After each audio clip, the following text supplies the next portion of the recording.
아 책 얘기인데요. 한 문장에 세 개.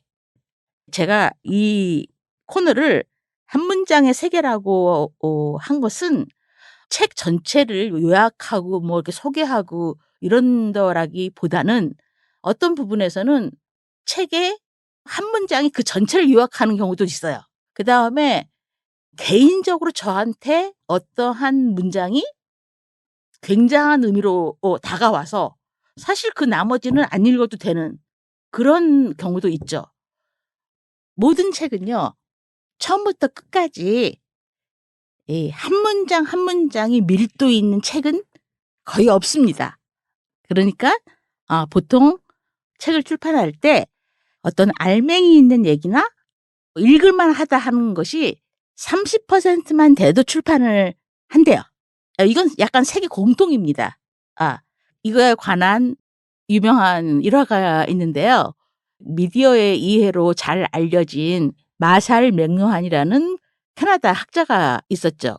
미디어는 메시지를 전달하는 게 아니라 미디어 자체가 메시지다. 이 말로 굉장히 유명한 책이고 저는 이 맥루한이 굉장히 과소평가된 사상가 중에 한 명이라고 생각합니다. 이 책을 커뮤니케이션 책이라고 생각하는 분들이 많은데 제가 볼 때는 도구하고 몸 매체에 관한 책이에요. 그리고 실제 이 책의 부제도 몸의 확장입니다. Extension of Man 이렇게 해서 인간의 확장인데요.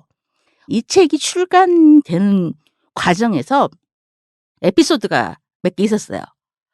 제가 볼 때는 정말 버릴 문장이 없는 좋은 책인데 계속 출판사에서 거절을 당한 거예요. 1960년대에. 그 거절하는 이유가 뭐였냐면요. 보통은 30% 정도만 읽을 거리가 있어도 출판을 하는데 당신 책은 100%가 읽을 거리가 있어서 부담스럽다. 그 이유로 출판을 거절당한 그런 경우도 있습니다. 저는 이제 그런 책이 좋죠.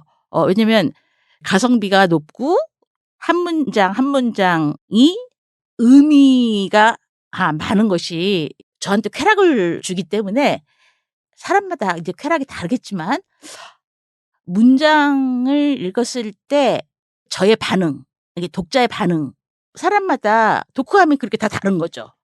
자기 경험만큼 읽는 거죠. 저는 책을 구매하는 행위에 대해서는 굉장히 신중한 편입니다. 저는 몇 가지 원칙은 있죠. 베스트셀러는 사지 않는다. 그다음에 최소한 제가 확인을 했는데 저자의 품성과 인성이 나쁘다고 확실히 확인된 책, 그런 책을 안 삽니다. 그리고 또 이런 책이 있죠. 어떤 책은 저한테 바이블 같아요. 그래서 읽고 또 읽고 막 그렇지만 어떤 책은 저한테 데이터에 불과할 책도 있죠. 그러니까 어떤 사람이 이론으로 모시는 고전이라고 생각하는 책들이 제 입장에서 볼 때는 그냥 데이터일 수 있는 거죠. 그래서 이런 문제로 제가 공부하시는 분들하고 굉장히 부딪힌 적이 되게 많아요. 저는 어떤 사람을 어떤 맥락에서 이렇게 얘기를 하는데 상대편은 감히 그 사람을 그렇게 말해? 이런 적이 몇 번 자주 있어요. 자주 있습니다. 제가 생계가 글쓰기이기 때문에 글을 쓰기 위해서 어떤 책이 필요한 경우가 있는데 제가 운이 되게 좋은데 아마 그걸로 제가 제 삶의 고통을 잊는 것 같아요. 제가 사는 동네가 이상하게 중고 서점이 많아요. 그냥 작은 중고 서점이 아니라 인터넷에서 파는 중고 서점의 창고. 그러니까 중고책을 저장하는 창고가 무려 4개나 있어요.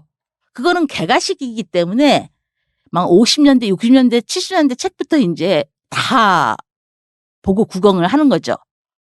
온라인은 이미 제가 아는 거를 검색하는 거기 때문에 모르는 책을 발굴할 수가 없죠. 이거 되게 중요한 얘기입니다. 온라인은 이미 폐가식 도서관이잖아요. 그러니까 내가 아는 거를 검색해서 내가 아는 것만 알 수 있어요.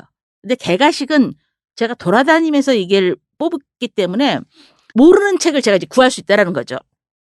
그러니까 온라인 서점이나 폐가식 도서관의 문제점은 자기가 모른다는 사실을 알기 어렵다는 거죠. 모른다는 사실을 모른다는 거죠. 이미 검색은 아는 행위니까. 오늘 얘기할 책도 제가 어떤 동네 서점을 갔는데 한 권이 눈에 띄었어요. 어떤 사서가 쓰신 책인데요. 첫 페이지를 읽고 제가 무너졌어요. 그러니까 며칠 동안을 열패감, 짜증, 인생의 허무, 뭐 별의별 생각이 다 드는 거예요. 그 책이 한 줄을 읽고 뭐 우울하기도 하고 답답하기도 하고. 왜냐면 여러분도 아마 공감하실 거예요. 책의 첫 페이지가 뭐냐면 이게 바로 이번 시간의 한 문장인데요. 다음과 같습니다. 한 줄로 세우면 서울에서 춘천 거리보다 긴 도서관 서가를 오가며 자연스럽게 책과 친해졌다. 미국에 있는 어떤 대학 도서관이 있는데 그 대학 도서관의 서고의 총 길이가 서울에서 춘천 간의 길이보다 길대요. 제가 거기에 한 방 맞은 거예요. 아니, 한 방 맞은 정도가 아니야. 그래서 제가 집에 오자마자 찾아봤어요. 서울에서 춘천 거리를. 그랬더니 100km는 되는 것 같아요. 그런데 대학 도서관 서고의 길이가 100km가 넘는다는 거죠. 거기서 일하는 분이 쓴 글이에요. 정말 뭐라고 표현할 수 없이 압도당했습니다.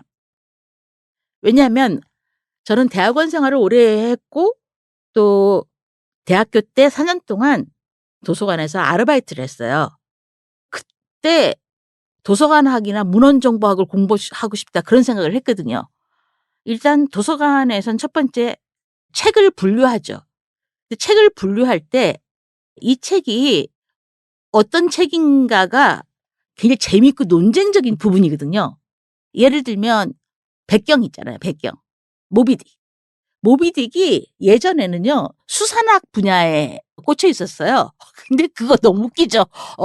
너무나 바다에 대한 묘사가 기가 막히고 작가가 선원 생활을 했고 해양 생활에 대한 묘사가 기가 막혔기 때문에 수산학 분야에 분류가 됐다가 나중에 문학 분야로 분류가 됐거든요. 그리고 또 제가 좋아하는 작가인 트루먼 카포티의 책 중에서 인 콜드 블러드, 냉혈한이라는 책이 있는데 그 책도 논쟁이 있었어요. 카포티가 티파니에서 아침을도 쓰고 유명한 작가인데 인 콜드 블러드라는 책이 너무 사실적이고 실화를 다루다 보니까 원래 카포티는 소설을 썼는데 많은 사람들이 이걸 논픽션으로 읽은 거예요. 그래서 소설과 논픽션의 관계가 무엇이냐라는 논쟁을 불러일으켜서 이 책이 미국에서는 영문학과보다는 신문방송학과에서 저널리즘으로 주로 교재로 읽힌다는 거예요. 그런 게 굉장히 많죠. 그러니까 미국에서는 사서분들은 박사급 이상이 왜냐하면 책을 분류하고 판단하고 구입 여부를 결정하는 안목이 있어야 되기 때문에 그 분야에 공부를 오래 하신 분이 책을 구입을 하는 거죠. 그런데 우리나라에서는 사서분들이나 출판 편집자분들이 하는 일에 비해서 너무 사회적 지위나 인식이 없어요. 아니 물론 한국의 도서관하고 미국의 도서관을 비교한다는 것 자체가 사실은 넌센스인데 이거는 한국이 무역 12국, 경제 7위권 이런 거하고 생각하면 도서관이나 책의 인프라는 너무 떨어지는 거죠. 그런데 그 대학만 그러겠어요? 미국의 많은 큰 대학들이 그러할 것이고 또 도서관이 한 대학에 한 개가 있는 게 아니라 여러 군데 있죠. 우리나라는 중앙도서관 그래가지고 한 개 있잖아요. 중도. 제가 다닌 대학이나 대학원에서는요. 제가 찾는 책이 거의 없어요. 그래갖고 매일 신청 도서를 하는 거예요. 이제 희망 도서를 이제 신청하는 거죠. 그런데 이 책을 도서관에서 구입해야 될지 말지를 결정하고 구입하고 학교 도장을 받고 그러면 저는 이제 졸업하는 거예요. 그 책을 이용할 수도 없이. 이게 뭡니까? 계룡대라고 있어요. 계룡대가 그 대학이 아니고 육군 사령부가 있는 계룡산이 있는데 군인들만 이용할 수 있는 도서관이 있습니다. 기가 막힌 건 뭐냐면 대위 이상의 군인이 직접 가가지고 복사를 해야 돼요. 자료가 오픈돼 있지 않습니다. 대단히 중요한 국가안보에 필요한 자료도 아니에요. 제가 찾기에 실패한 자료 중에 하나가 뭐냐면 한국전쟁 때 시레이션이라고 전쟁 음식으로 깡통 음식이 있는데 그거의 영양학적인 무슨 가치, 그래서 이게 원래 관광학과하고 식품영양학과 논문이거든요. 제가 그 논문을 못 찾았어요. 그것이 육군 본부에 있다는 건 알았는데 저는 들어갈 수도 없는 상황입니다. 우리나라의 일반 대학 도서관 규모의 도서관이 저는 동마다 하나씩 있어야 된다고 생각하는데 한국은 지역에 있는 공공도서관 자체가 굉장히 적죠. 일본만 해도 대학 도서관이 일반인한테 완전히 개방돼 있고 복사비 같은 게 다 무조건 무료라는 거예요. 사립대학조차도. 우리 대학은 그렇지 않거든요. 그런 아주 자잘한 시스템부터 완전히 다른 거예요. 그러니까 우리 사람들을 좋은 환경에서 공부시킨다는 의미가 학벌주의나 학력주의가 아니라 그런 지적인 환경이죠.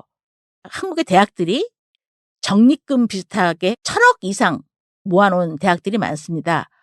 근데 도서관에 투자를 하는 것, 그리고 사서들을 많이 고용하는 것이 그렇게 큰 돈이 든다고 생각하지 않거든요. 그런데 왜 우리 한국 사회에서는 좋은 책에 투자를 하지 않는가?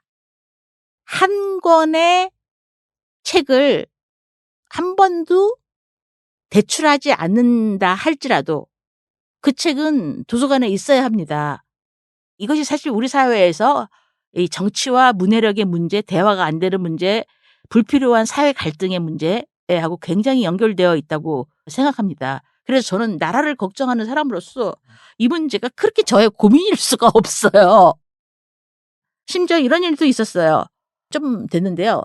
10대 남성이 고등학생이었어요. 서울의 모 구립도서관에 사설을 경찰에 고발했습니다. 물론 이제 그게 받아들여지진 않았는데 내용이 뭐였냐면요. 구립도서관에서 여성학 책을 사는 것은 세금 낭비이자 성차별이라는 거예요. 저는 주체사상 책도 읽어야 된다고 생각하거든요. 아니, 읽는 거하고 그런 사람이 되는 거는 다른 거죠. 우리나라 사람들이 어떤 사람들을 주사파라고 공격을 할 때 재밌는 거 뭐냐면 그렇게 말하는 사람이 주사파가 뭔지 모른다는 거죠. 아니, 저는 그거 알려줬으면 좋겠어요. 누구를 낙인 찍잖아요. 주사파다, 꼴팸이다.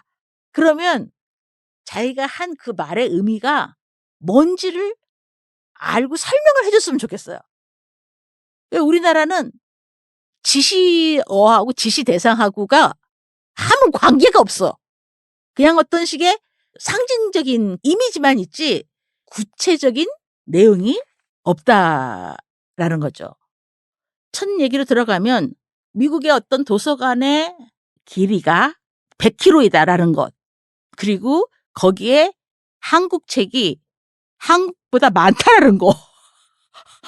제가 하고 싶은 얘기는 이겁니다. 미국이 어떤 나라인가? 저는 미국은 망하더라도 영어는 안 망한다고 생각해요.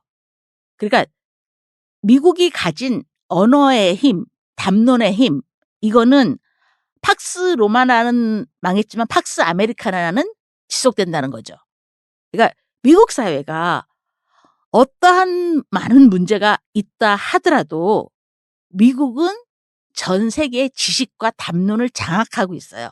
그것이 점점 심화되고 있습니다.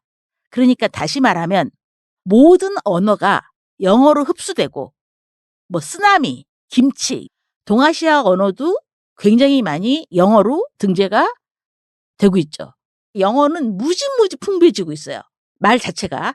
그다음에 또 한 가지는 대부분의 나라에서 이제 미국으로 유학을 가죠. 미국으로 유학을 가면 가서 미국 문제를 쓰는 사람은 별로 없어요.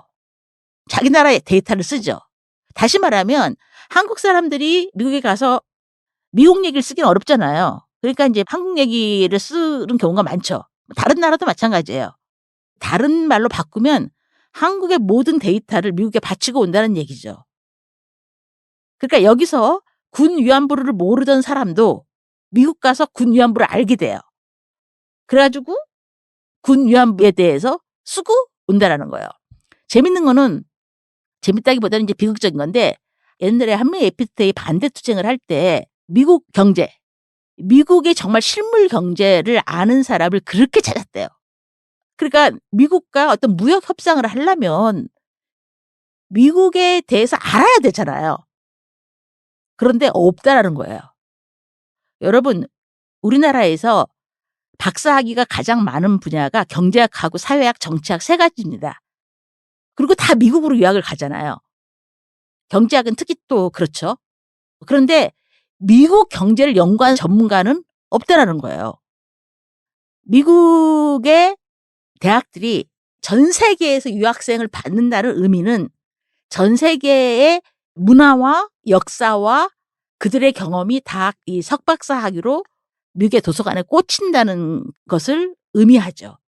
그러니까 이것은 우리가 미국하고 무기 협상을 하거나 무역 협상을 할 때도 국익에 타격을 받는 거죠. 우리는 그들에 대해서 아무것도 아는 게 없어요. 그들은 우리에 대해서 잘 압니다. 통계가 있어요. 미국 전역에 있는 대학에서 해마다 배출하는 박사학위 소지자가 있을 거 아니에요? 그런데 그게 한국이 자국인 미국을 제치고 1위예요. 이 믿어지십니까? 서울대 출신이 가장 많아요. 그런데 미국 실물 경제를 전공한 경제학자가 없다라는 거예요. 저도 그 통계 보고 굉장히 놀랐는데요. 일단 미국에 있는 외국 유학생은 중국인이 제일 많아요. 중국하고 인도인이. 그건 인구 때문이죠. 인구가 우리의 20배 정도 되니까. 그런데 단일 학교로 보면 달라진다는 거예요, 결과가. 아니, 그리고 어떻게 단일 학교에서 미국의 자국 대학보다 박사학위 배출을 많이 합니까? 한국 사회가 지식 정보화라는 얘기를 굉장히 많이 하는데 어떤 식의 알매 범위가 넓고 안다는 것, 지적인 거하고 학력 학벌하고는 별개의 문제입니다. 예를 들면 개개인이 똑똑한 건데 어느 대학을 나와서 똑똑하다 이렇게 생각하는 경우가 굉장히 많아요. 누가 저한테 그러는 거예요. 어느 대학의 사람들 역시 똑똑하대요. 제가 너무 기가 막혀가지고 제가 이렇게 얘기했어요. 아니 그 대학이 가장 인구수가 많잖아.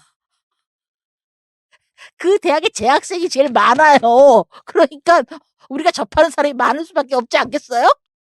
어느 대학은 총 그 재학생 수가 6천 명이야. 어느 대학은 2만 5천 명이에요. 그러면 2만 5천 명이 있는 데가 많은 저희가 있겠죠. 왜? 인구수가 많으니까 많은 거죠. 옛날에 사법고시 있을 때 있잖아요. 서울대학 합격률이 제일 높다고 합시다. 서울대학생 재학생이 제일 많았어요. 제 기억에 400명인가 그래요. 근데 다른 대학은 그렇게 400명씩 되지 않았거든요. 그리고 시험 문제는 그 대학 선생님들이 냅니다. 그런데 미국에서 어떤 일이 벌어지고 있을까 이런 걸 생각하니까 뭐냐면 미국은 지금 구제국주의 대학에서 유일하게 유학생 장사를 안 하는 대학입니다. 일본이나 프랑스, 영국 다 더 이상 학문 생산이 안 돼서 유학생 장사를 합니다. 아시아, 특히 중국 학생 없으면 세계 대학이 유지가 안 되죠. 미국만 유학생 장사를 하지 않고 자기들이 우수한 유학생을 뽑습니다. 그거는 언젠가는 굉장한 차이가 나겠죠.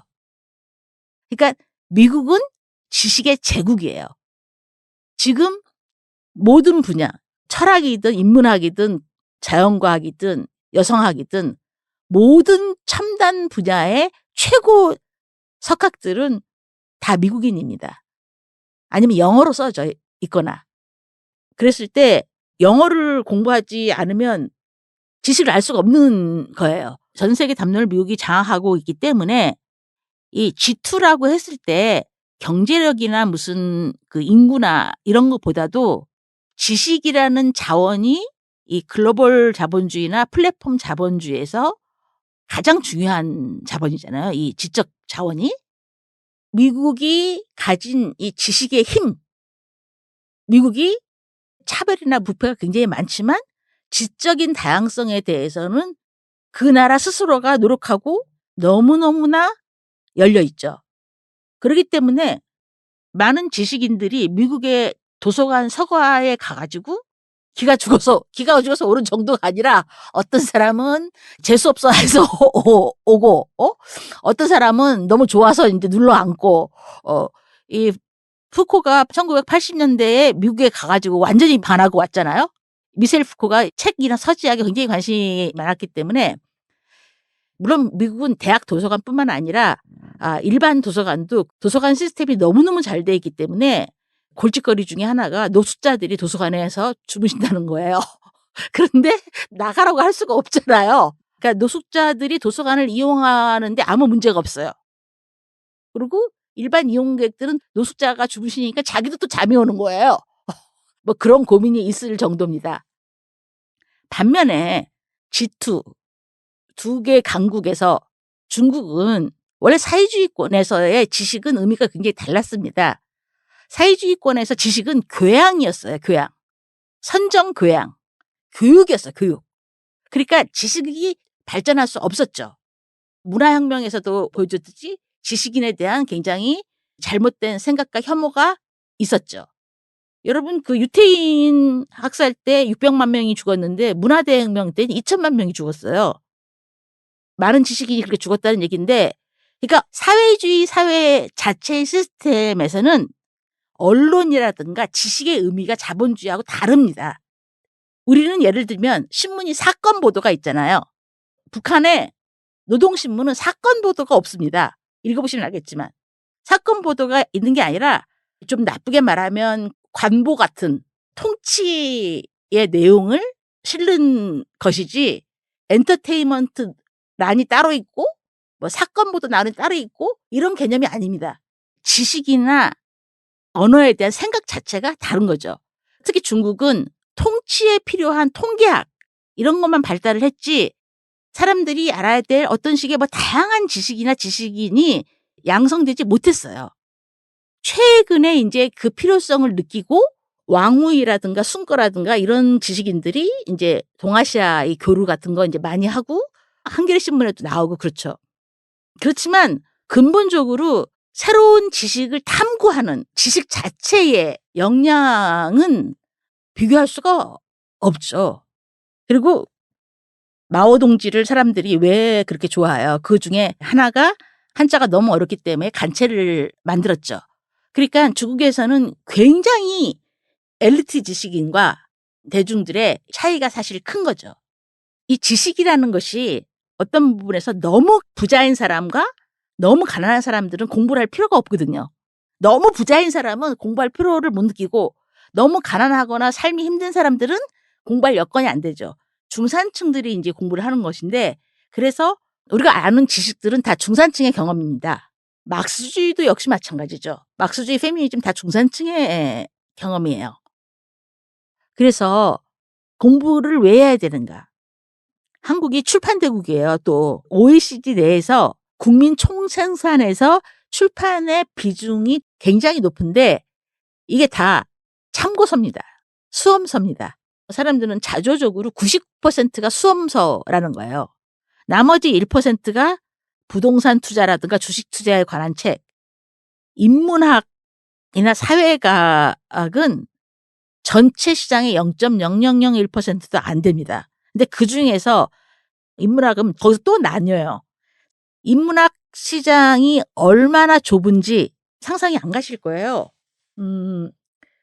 우리 사회가 굉장히 기이한 사회예요. 대표적인 사례가 그 정의란 무엇인가 그 사태인데요. 전 사태라고 부릅니다.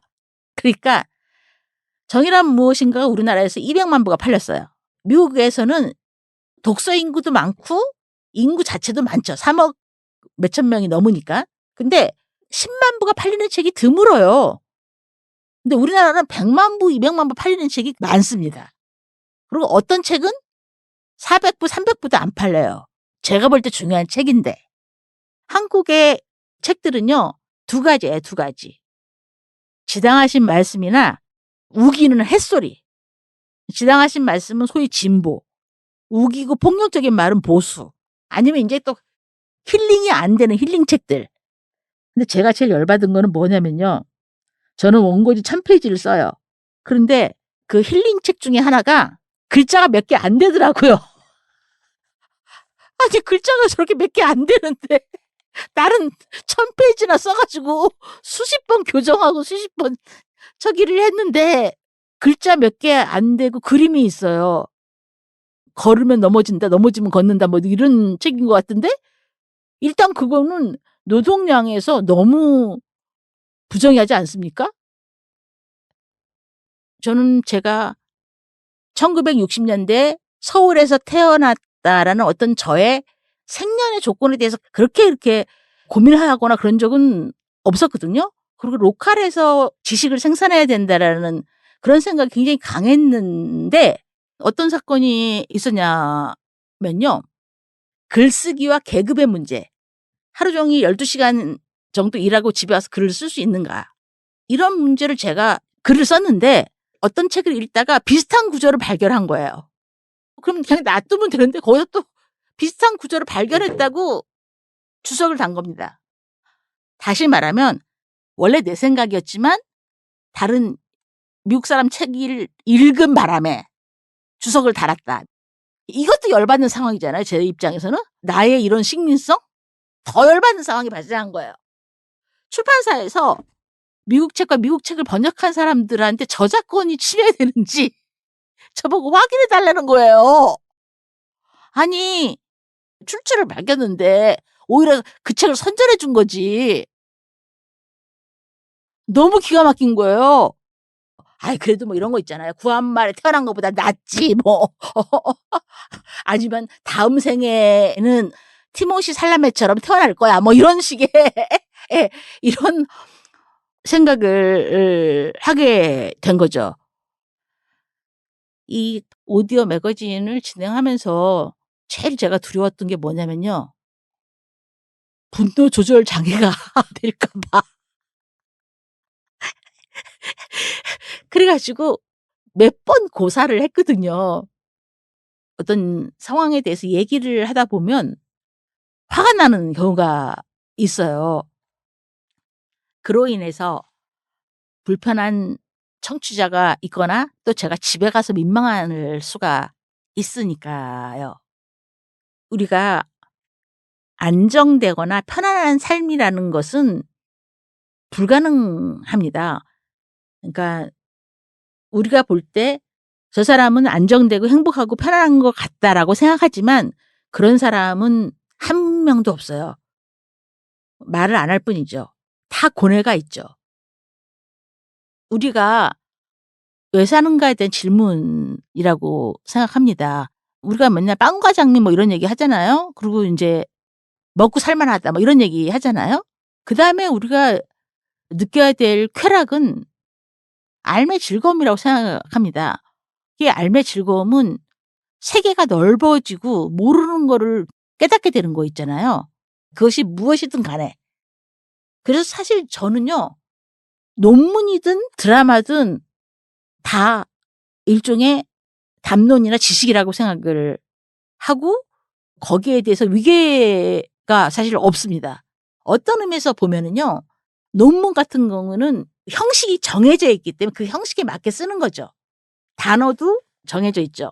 그런데 제가 특히 영화나 드라마나 연극 같은 걸 좋아하는 거는 그 극을 쓰는 사람들이 대사를 쓸 때 어마어마하게 고민하거든요.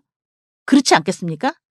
그러니까 예를 들면 제가 논문을 쓸 때는 그렇게까지 고민을 안 해요. 그냥 내 주장이나 분석한 걸 써요. 그런데 드라마 작가들이나 영화 각본을 쓰는 사람들은 어떤 대사를 여기에 맞게 쓸 것인가를 굉장히 고민하기 때문에 한 줄로 있는 세계, 이 테마로 보면 우리가 생각하는 보통 책보다 시집이라든가 신문 광고라든가 언제 어디서도 우리가 만날 수 있는 한 줄들이 굉장히 많은 거죠. 그래서 저희 집에 책도 많지만 별의별 전단지도 굉장히 많아요. 저한테는 전단지의 그 문구들이 굉장히 좋은 데이터가 될 때가 많습니다. 그리고 또 이제 글을 쓸 때 출처를 밝히죠. 제가 글에 인용한 전단지가 있는데요. 지하철에서 본 전단지인데 택배 라이더 구함이에요. 재밌는 게 뭐냐면 자격이요. 딱 이렇게 써 있어요. 체력이 좋은 65세 이상. 근데 제가 맨 처음에 그 말을 이해를 못했어요.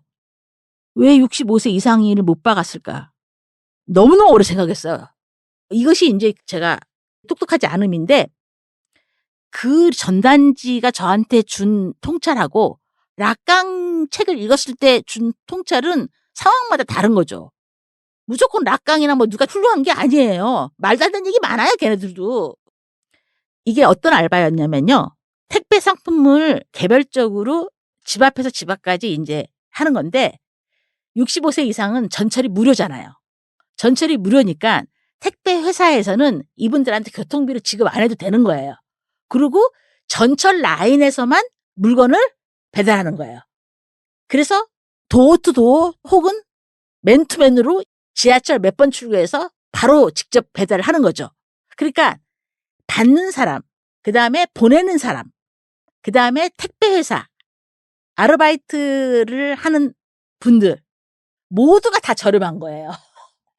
그리고 사람들은 맨투맨으로 안전하게 할아버지나 할머니들한테 받는 거고 65세 이상이라고 해서 할아버지 할머니는 아니죠. 그리고 택배 회사는 그걸 코디네이터만 하면 되는 거예요.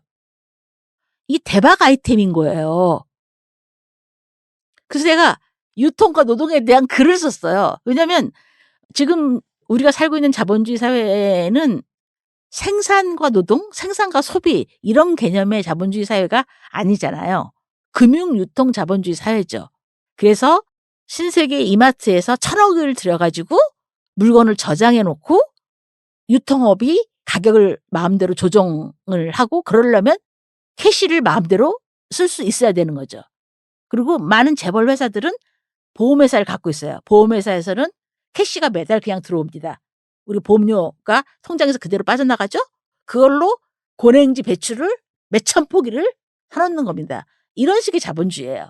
그리고 배달은 택배가 되죠. 지금 라이더 노동자들이 과로를 하거나 뭐 교통사고가 나거나 이런 일이 또 많아요. 그런데 이 노인들이 지하철을 타고 다니면서 공짜로 하는 거.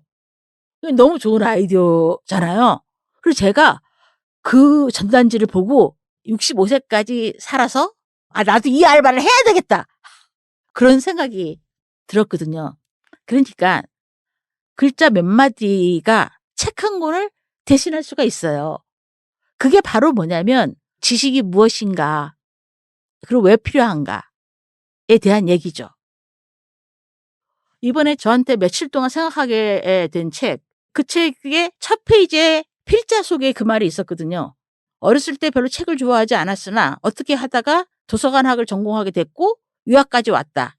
외웠어요, 제가 아주 그냥. 그래서 워싱턴 대학에서 근무하고 있는데 한국학 관련 책을 모으기 위해서 한국에는 없는 1900년도에 출간된 책을 전 세계를 뒤져서 찾는 거죠. 그리고 그분은 워싱턴 대학에 근무하는 최고 사서로도 뽑힌 분인데요.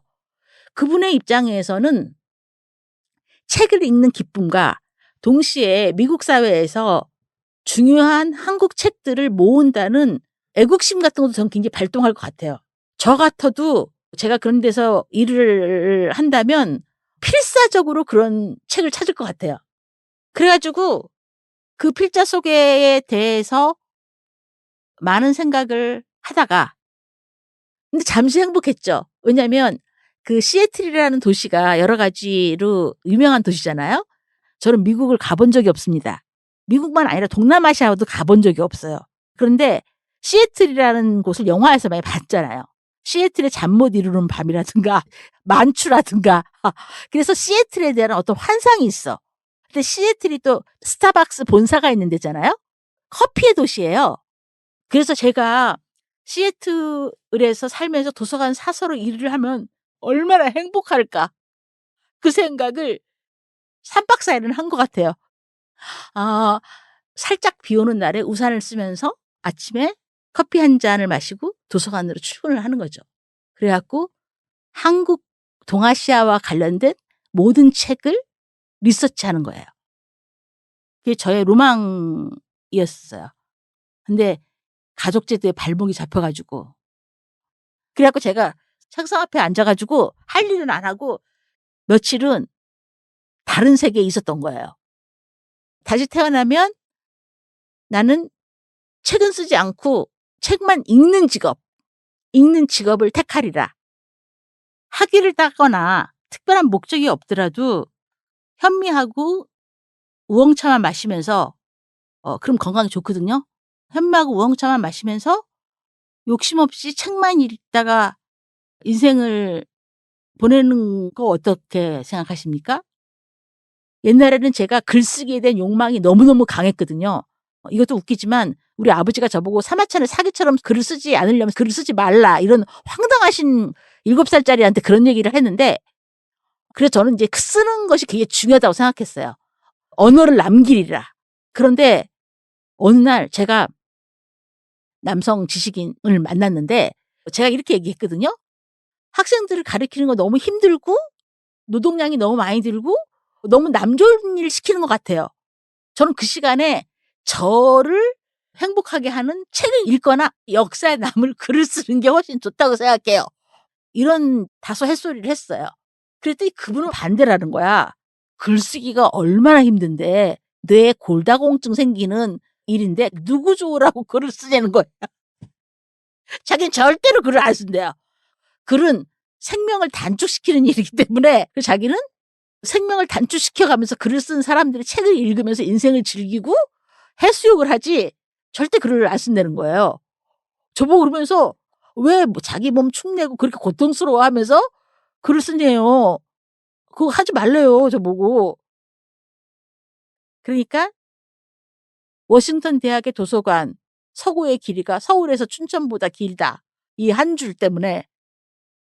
그래서 이 코너는 책을 읽다가 제가 그런 거를 발견하면 저의 독후감을 여러분들하고 나누는 것이죠.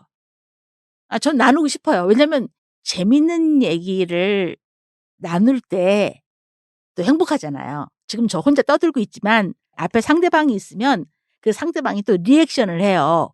그래 갖고 대화가 이제 상승하는 거죠.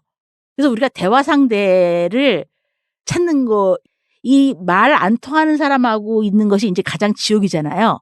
제가 한 유명한 말이 있어요. 아니 뭐 내가 말을 하고 유명했다고 하니까 이것도 이상한데 저는 섹스에 관심이 없어요. 뭐 되지도 않지만. 뭐냐면 살을 섞는 것보다 말을 섞는 게 훨씬 오르가즘이 있다고 생각합니다. 말을 섞는 게 훨씬 오르가즘이 커요 저한테는. 그러니까 한 번 어떤 사람하고 말이 통해 가지고 이러면 막 7시간 8시간 막 밤새고 막 이런 적이 몇 번 있어요. 모르는 사람이거나 아니면 잘 저희가 없는데 한 가지 말이 어떤 부분에서 통하면 미친 듯이 얘기를 하죠. 그럼 뭐 그렇다고 그다음에 연락을 하거나 그렇지도 않아요. 그냥 그 시간이 즐거운 거죠. 그리고 저는 살 섞는 걸 싫어합니다. 막 땀도 나고 그냥 귀찮고 물론 상대방이 없는 게 가장 큰 이유지만 노동이고 시간 낭비라고 생각해요. 뭐 언제 한번 이 얘기를 할 수 있겠지만 말을 섞는 것이 얼마나 위험한 일인가. 좋은 의미에서 위험한 일인가. 원래 말과 글이라는 것이 굉장히 위험한 일이죠. 오늘 한 문장의 세계는 어느 대학 도서관의 서고 길이었습니다.